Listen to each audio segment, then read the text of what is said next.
The broadcast is now starting. All attendees are in listen-only mode. Good morning, good afternoon, or good evening, depending where you are. This is Jim Raffel with Colormetrics Technologies, and we are going to kick off the fourth in our series of webinars here in just a second. Let me get this PowerPoint maximized for you guys. All right. So, episode 4 is sRGB or Adobe RGB for your color workflow. That's going to be our topic. Workspace. Workspace, sorry. That's Shelby. We'll introduce her in a moment. It's a good segue into the next slide. So I'm Jim Raffel, the CEO and Chief Color Officer at Colormetrics, and with me today is Shelby Sapusik. I'll let her introduce herself. Hi, I'm Shelby. I'm the project manager at Colormetrics, and I've been working with Colormetrics for, over 4 years now. And where'd you come from before that? I spent 17 years in the print industry, newspapers, 7 different ones around the country, and did mostly graphic design and pre-press work. So you had some experience with the sRGB and the Adobe RGB workspaces? Of course. Okay. More than me, I'm guessing. My background is more the traditional print side, the actual ink on paper side. After RIT, I spent several years at commercial web print shops and then struck out on my own with Colormetrics about 20 years ago. And with us today, we have a guest conversationalist. We have Tony Morella, and I will let him introduce himself and his company. Oh, thank you. I'm Tony Morella. I'm the owner and an operator of Digital Editions Atelier. And basically, we are a print house really geared to fine art printing.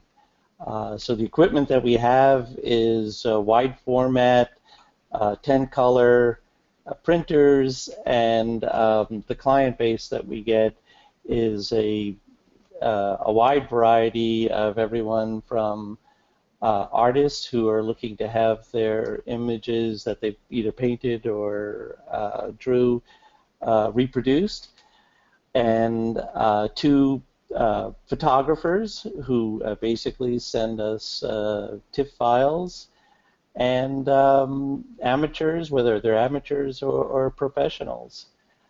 So that's basically the people that we get. My background has been, before I worked here, which has been for about the past 5 years, I worked for Kodak. It was actually Kodak Polychrome Graphics, which is the printing end of Kodak. A few years back, they've since been rolled back into fully Kodak. But that's my background. All right, great. Thank you, Tony. And it sounds like you've got some more direct experience with sRGB and Adobe RGB, which I think we're going to talk about here on an upcoming slide. So I'm going to leave that.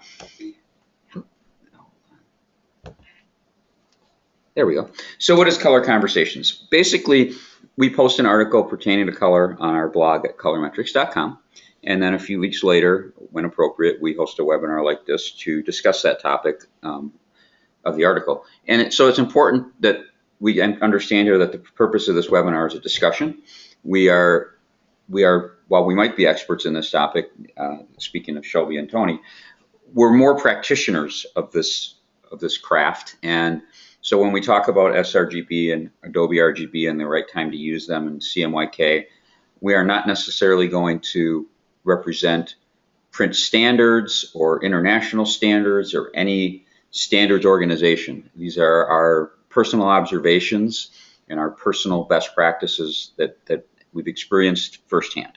So I just wanted to make clear what the way that we'll be approaching the topic.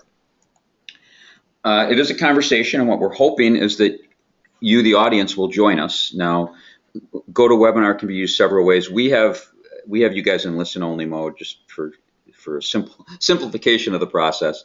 So if you look at your GoToWebinar control panel, there's a area there called questions that you can click on that will expand out.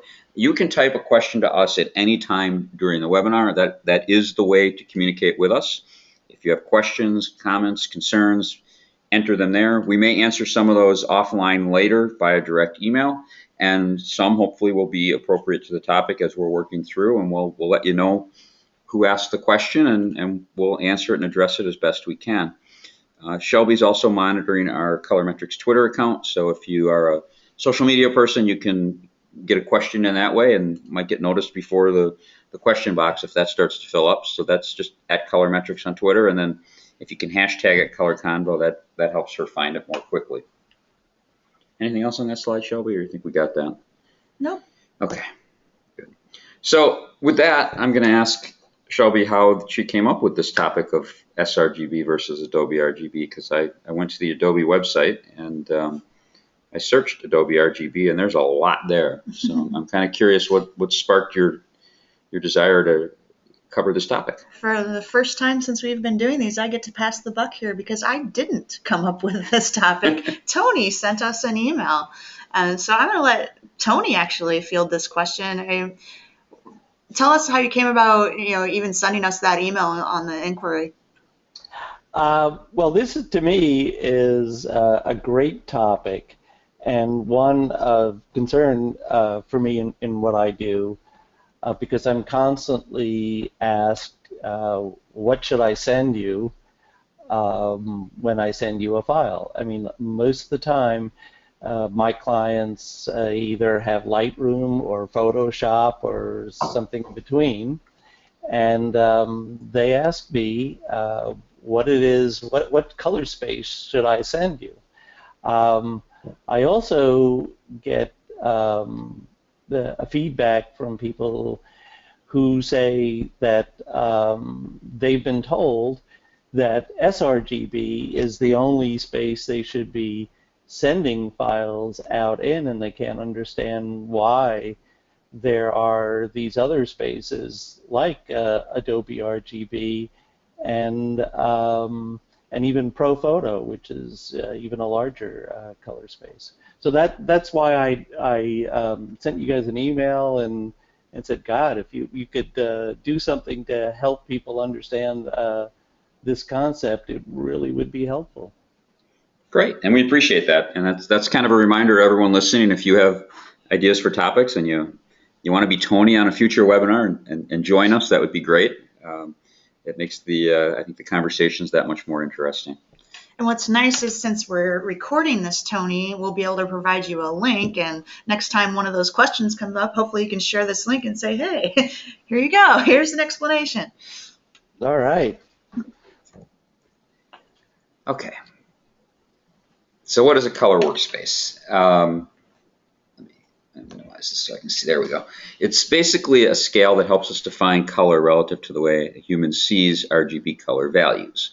And so it's a model, basically. It's a model of color. And mathematically, it's a three-dimensional model. It basically can predict how a color will turn out when you display it in its final format. So if we're working in Photoshop and we have the correct color settings turned on, which Shelby's going to do a very brief tutorial of at the end, and we have a color calibrated monitor, which I think Tony's going to address, we can look at our monitor and have a pretty good prediction of what we're going to get on the output side. And you're going to show us a 3D model of this too. I am. Right? Okay. Yep. I've got a piece of software, a demo version of a piece of software, which we're going to show in a little bit, that shows that three-dimensional space and how how sRGB and swap CMYK line up together. So a thing called an ICC profile characterizes the workspace. We could do a whole day of webinars on ICC profiles. So we're not gonna really talk about the ICC profiles. We're going to talk around ICC profiles today.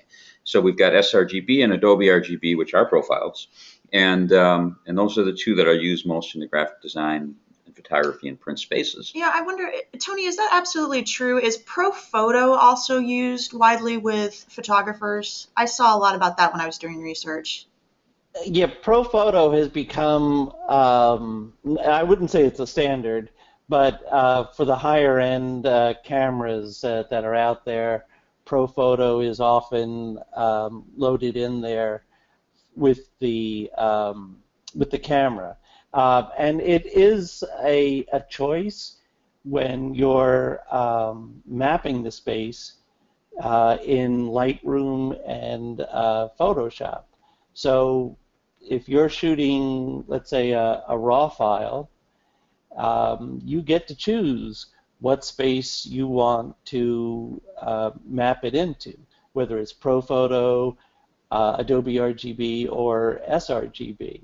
And that's generally when I get the question, which one do you want me to map it into? Which is good. I'm glad people ask. It's important, and I could tell them which one I think is going to be best for their needs. Sure. Great. All right. So Shelby, you did this research. Yeah, this is just, if you haven't read the blog post, I included it in there. You can find that at colormetrics.com. But just a little background. sRGB was first introduced in 1996 by HP and Microsoft collaboratively. And basically, it was for monitors and printers in home markets. But in 1998, Adobe, which is responsible for that creative suite, which you know as Photoshop, InDesign, Illustrator, and so on, they created Adobe RGB for a more commercial use of color, specifically for CMYK. Okay. And by the way, Adobe RGB is wider gamut, more colors. Okay.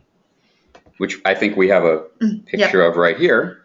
And I think, Tony, this is where we turn it over to you.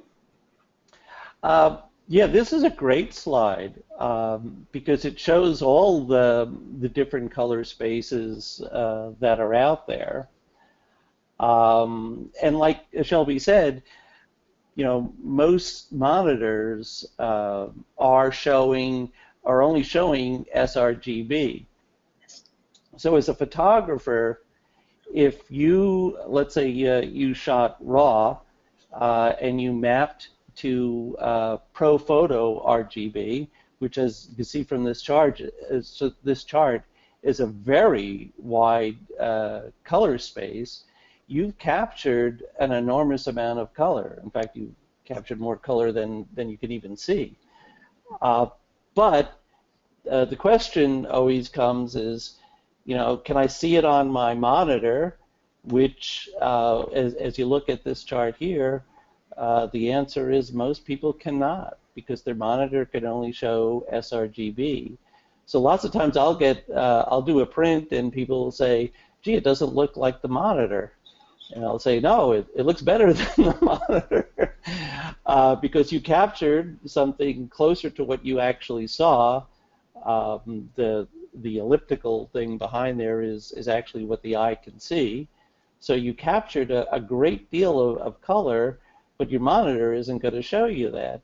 And only certain printers, printing machines, can actually reproduce that. And that's where the difference comes in different kinds of printers. This one here shows swap, which is really cool. Swap. Swap is what CMYK is what a offset press, a standard of what an offset press is going to show you when it prints. When I print, I have a 10-color printer, so I can pick up, I can actually reproduce a good deal of what ProPhoto captured. So I'm reproducing and printing colors that your camera captured closer to what you saw out there than either an offset press or a monitor can actually show you. So comparing the two of those is kind of like you're comparing a large color print to a small color space that you can only see on your monitor. Tony, we're going to take a second here and let you catch your breath, and we're going to ask people a quick poll question.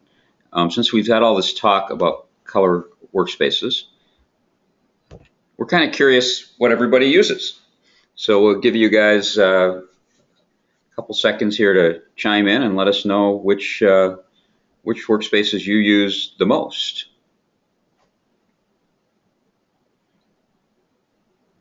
And we've got about half of you have answered, so we'll wait another couple seconds here and see if anyone else wants to jump in. Up to about 3/4 of you, and the rest of you probably have gone for coffee and soda. Oh, maybe not. Oh, make a liar out of me. Okay, so that's almost everybody, I think. Let's close out the poll. Share the results with you guys. All right, so kind of, I guess there's no big surprises there except the number of people who work in CMYK, which is fine. But in the RGB spaces, it looks like most people are using the Adobe RGB, and that's probably because they're using Adobe products, and that probably defaults to Adobe RGB, I'm going to guess. You can change that, but yes. Yeah. And then, of course, the more than one, that doesn't surprise me much either. But so there's some information for all of us. Let me get this. Oh, looks like it. Can I just take me back where I was? There we go. Okay. So, Tony, you're probably ready for this slide, I assume. Oh, yeah, definitely.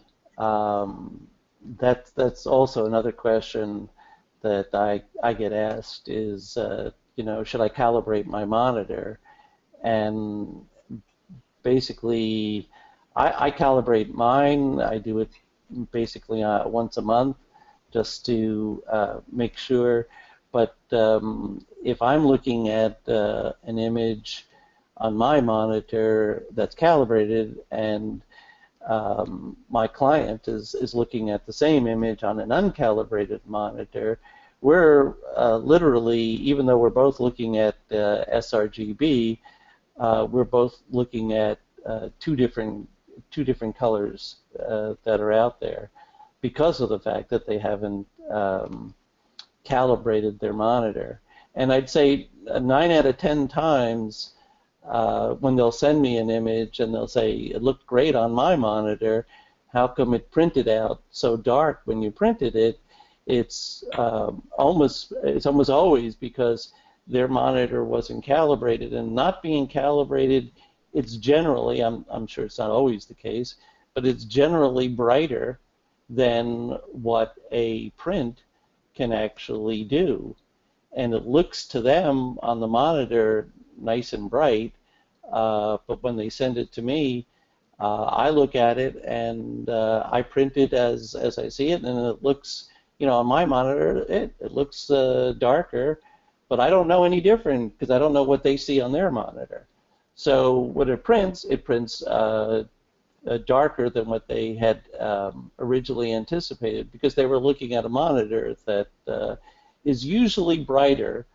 That's what I find that most of the monitors, when you buy them from the store or wherever, they are generally set to a much brighter look, much brighter than what a paper can actually print, that's for sure. All right. I think we have another poll question related to this. Yeah, we have a poll question that relates exactly to what you were talking about. So for those, well, actually, anyone who works with a monitor can answer this one. Yeah. How often do you calibrate your monitor? And we kind of kept this simple. I think, Tony, you mentioned it sounds like you're in the more than once a month, because you said about once a month, right? So yeah, about once a month. I've been finding, because I've been doing this for a few years, that the LED monitors are a lot more stable than the old CRT monitors. CRT monitors used to change, within a month you could actually see some change going on when you did the calibrations. But I haven't seen that as much with the LED monitors. They seem to be more stable. So we can see that close to half our folks are never calibrating, and if you're not, I'm just going to throw it out there. I don't sell any software or hardware for monitor calibration, but I can tell you what works, and that you should seriously consider it. I know that a monitor that can be properly calibrated starts around $1,000. So you do need to be willing to spend a little bit more money if you really want to have a monitor that's going to properly display what you can print. That's not to say you can't calibrate the flat panel display of a MacBook Pro, you can. And it's better to calibrate it than not calibrate it. But if you're going to, work in a desktop station, you need to spend about $1,000, and many times that includes the instrument that you would need to do the calibration and the software to do the calibration. It's, as Tony said, it's once a month. It takes 15 minutes maybe, and you're done. So it's definitely worth it to see what you're going to print instead of print to have to see it. I always tell people too that it seems like a lot of money to spend, but you only spend it once. And ask yourself how much media you're throwing away because of bad color prints. How much does that cost you? Right, and depending on your situation, your monitor calibration software will tell you when the monitor has aged to the point that it can no longer be calibrated. So, I know in a lot of production environments that's 18 months to 2 years, but if you're a freelance designer or someone like that who, is not using the monitor 8 to 10 hours a day, or even 3 shifts a day, you can get a lot more life out of it. So. Yeah, the Shelby's absolutely right. It's the closer you have your monitor to sort of the print conditions, or if you're using it to judge what's going to be printed, putting everybody on the same standard helps both you and your clients to understand and communicate the same information. All right, so let's. I think we've covered this pretty well. Let's move on. And we have other webinars that go into monitor calibration and light booths and all of that. Yeah. So you might want to check at colormetrics.com, click on the webinars option on the menu, and take a look at some of our archives if you're new. All right, so this one's my bailiwick. What color workspace is best for printers and color management technicians? My kind of smart answer, I was going to use another word in there, but is whichever one my customer is using. I mean, at some point or another, you have to work with the workflow that you're dealing with. Especially at the point that we as Colormetrics come in to help people. We're not gonna help people redesign their whole workflow. That's not our business. But I think that I once heard it said at an industry conference by a pretty wise gentleman. Keep it in RGB, and that's going to be either one of the RGBs. Keep it in an RGB workspace until the last possible moment. And the reason is that all the color correcting and the changing and the improving of the file you're doing in a bigger gamut. And then I'll let Shelby cover how you convert it to CMYK or transform it. But do that at the last possible moment, right when it's time to do the output. And save the RGB version, not the CMYK version. I mean, you ultimately have to save both, but keep that last generation of RGB, because with that, you can make changes that you'll never be able to make with the CMYK version that you've hung on to. And the reason why is, I'm just going to go back to that same slide that Tony was using. CMYK is a smaller space than even sRGB. Now there's a portion of CMYK that pokes out of sRGB, but if we go to that application I mentioned, which is called Chromix ColorThink, and I've downloaded the professional version. This is so cool. So yeah, you can go to Chromix's website, and they're sort of a quasi competitor of Colormetrics, but I don't make a tool like this, so that's fine. You can download a full trial of ColorThink. The only limitation is it will only display these 2 profiles, which was kind of perfect. But you can see all the features and functionality. And if you're working with ICC profiles, it's a great tool. So inside, the smaller gamut is CMYK. And this is why I like, that's swap CMYK. And this is why I like ColorThink so much better than the graphs we've been showing you. If you looked at the graphs we've been showing you, it looks like it's only a little bit smaller. Well, it's a lot smaller, and that's because we're looking at it in 3 dimensions. And we can do things like look down from the top. So there's the LAB view of it, or I'm sorry, the AB view of it, and you can see that CMYK is just a lot smaller. And this is sRGB. And then if we look at it, from the side, even there's big differences in the gamut. But then we got this piece right there, and that's really the part that, you know, Shelby and I actually talked about it. This part right here is a designer's nightmare because you can't account for it in the RGB space, at least not in sRGB, and yet you can print it. So, you know, that's important to know. And there's, you know, obviously there's a little point here with the yellow that pokes out too. So just because one space is bigger or has more volume than the other space doesn't mean it's necessarily better, depending on what color you're working with. And you know, so there's tools out there like ColorThink that I think are very useful for end users.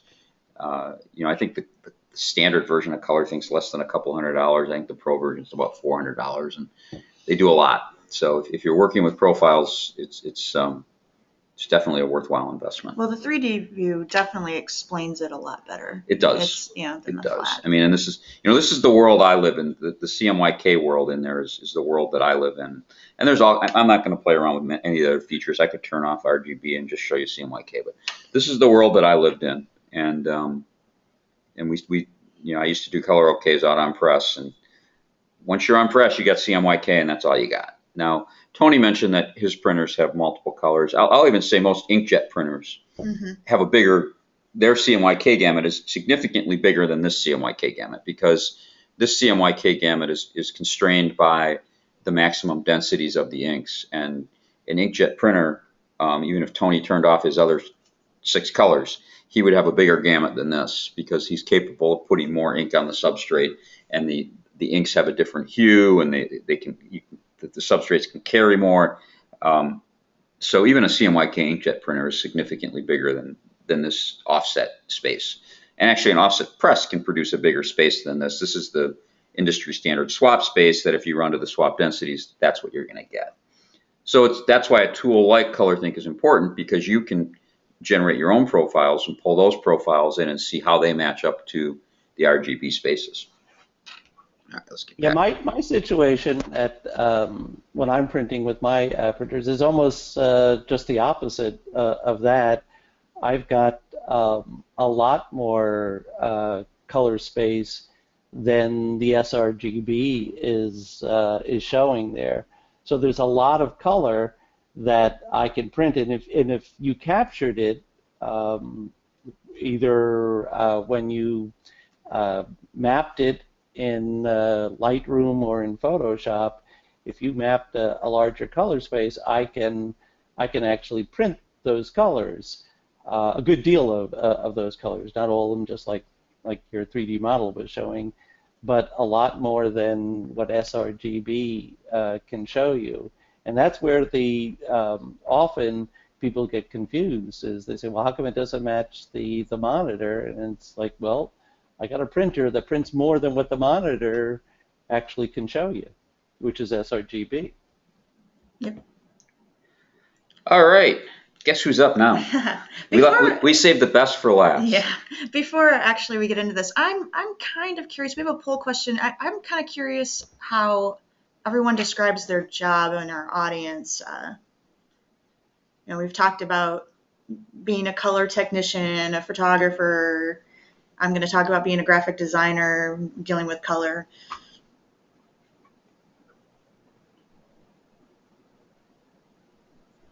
Okay, about 2/3 of you have answered. Jump in quick, because we're gonna have to close this off, because Shelby has a lot to say. Wow. Actually, that ended up differently than I thought it would. That's interesting. Yeah. Everyone wants to tell us what they're doing. Okay, wow, we're close to 100%. Come on, let's get to 100%. No, Close okay. enough. Somebody went to get coffee. You want to see the results, or? Yeah, I think oh, that'd okay. be nice.